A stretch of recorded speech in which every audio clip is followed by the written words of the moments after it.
The bridge of the Sovereign Destiny hummed with anticipation as Captain James Mitchell reviewed the tactical display. Across the void, the assembled might of the Galactic Empire bristled with weapons. 1,000 warships, each one larger than Earth's greatest battlecruiser. The Empire's flagship domination dwarfed even those behemoths. Captain, Communications Officer Lisa Chen reported, "The Empire is hailing us again. They're demanding immediate surrender." Mitchell's crew exchanged glances. The bridge fell silent, except for the soft chirping of consoles. Outside, the stars gleamed with their usual indifference to the drama unfolding in front of them. "Open a channel," Mitchell commanded.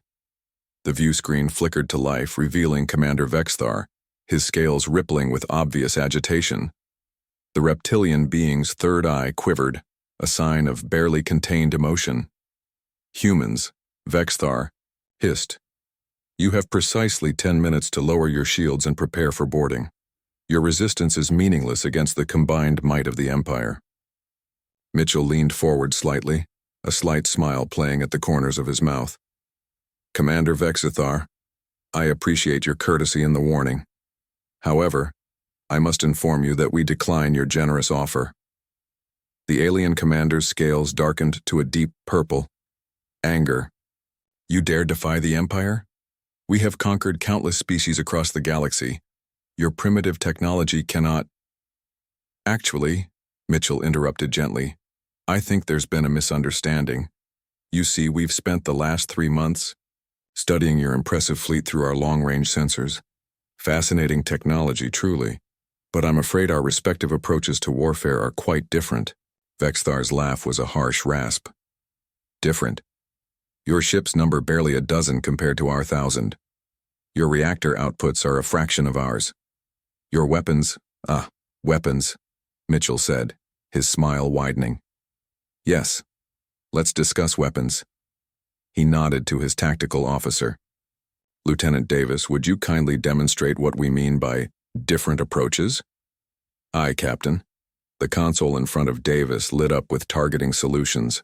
Across human space, his colleagues aboard other ships performed identical actions. The Imperial fleet registered the weapon locks but dismissed them as futile. "Sir," Chief Engineer Thompson spoke up, "all ships reporting main weapon systems online. Exotic matter containment fields stable at 99.9%. Mitchell turned back to the screen. "Commander, your ships rely on massive energy shields and thick armor plating, quite effective against conventional weapons, I'm sure. However," with a gentle nod to Davis, he continued, "we've done things a bit differently. Instead of overwhelming force, we focused on elegant solutions. 12 beams of impossibly complex energy lanced out from human ships. They weren't the destructive torrents of Empire weapons, nor the focused cutting lasers of conventional warfare. Instead, they shimmered with an ethereal quality, as if reality itself had become liquid. The beams struck the Imperial flagship's shields and passed through them as if they weren't there." Vexthar's eyes widened in shock. Throughout the fleet, alarms began to sound. "Your shields are designed to repel energy and matter," Mitchell explained conversationally. "Our weapons manipulate the fundamental constants of physics within a localized area. The effect is, well, let's just say your ship's atoms suddenly find it very difficult to maintain their bonds with each other." The domination began to unravel. Not explode, but simply cease to be, as if billions upon billions of atoms had decided they'd rather be somewhere else. Panic erupted across the Imperial fleet. "Retreat!" Vexthar screamed. "All ships fall back to defensive positions." But human tactical analysis had mapped every ship in the fleet. 12 more beams found their targets. 12 more Imperial warships dissolved into clouds of disconnected particles. "This is impossible," Vexthar's voice cracked. "Your technology level, how did you—" "We're curious by nature," Mitchell explained. "When we detected your surveillance drones watching Earth, we didn't panic. We didn't rush to build weapons. We studied, we learned.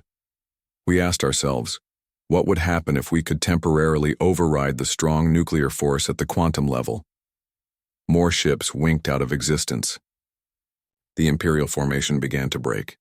"Your Empire measures strength by the size of its guns," Mitchell continued.